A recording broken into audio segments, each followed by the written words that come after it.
What's up, guys? This is another kind of just random artwork video where I set aside an hour and a half once a week to just create something for myself. So it's something that I'm not doing for a client or for a customer or even for friends. It's just something for my own to try to learn new techniques and such in Photoshop and to try to recreate effects or styles that I've seen elsewhere to try to learn from.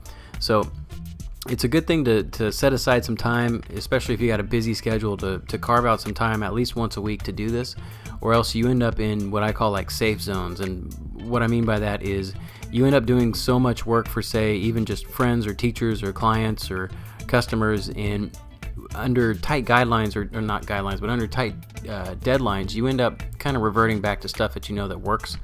And that's good and bad. It's good that if you have something that works very well, but it's bad because if you keep reverting back to that, you end up kind of burning that out, and you need to set aside time to help push yourself and help kind of evolve what you're working on and just try to keep sharp. For me, that's really hard anymore. It seems like I'm 98% of the time working on stuff for clients for a day job, and that last 2% is what I can get on my own time, and that stuff on my own time is where I'm trying to figure out new tools in Photoshop, or how to create a glass effect or something. You know, it's not something that I have a lot of time to do. So I remember when I was younger, it was much easier to sit down and just dig through Photoshop for a couple of times a week and figure it out. But as I've been in the industry for a while now, and it's time is a very rare thing to have.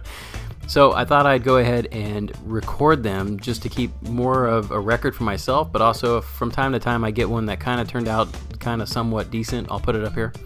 And this one I would say is about 60% done. There's a whole mess of details that I just don't know how to do yet that I'd like to do to this piece of artwork, but like I said, I haven't figured it out yet.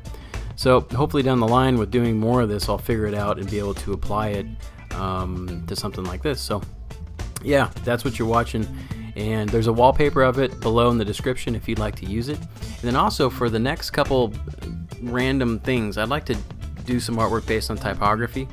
So if you guys could leave me a phrase or a quote or pretty much anything in the comments to work off of, that would be awesome. I'd love to just take some of your sayings or phrases and try to create a typographic piece of artwork around it and see what I come up with. Also, I've got more emblems cooking, more one-off type stuff, and I've been looking at the emblems again in Mass Effect. I love how those are done, and I've been looking at emblems in Halo games, so I'm gonna give those a shot as well and see what I can come up with. But yeah, there should be some new stuff on this channel soon. Sorry, it's been kind of dormant for the past week. Also, I've got a couple videos up on Machinima if you want to check those out. The goat for White Boy and the propaganda plane for Mr. Sark. So if you haven't seen those, I'll put those in the description below, and I really appreciate all you guys sticking around and giving this stuff a watch, and I hope you dig it. Alright, I will be back soon and later on, guys.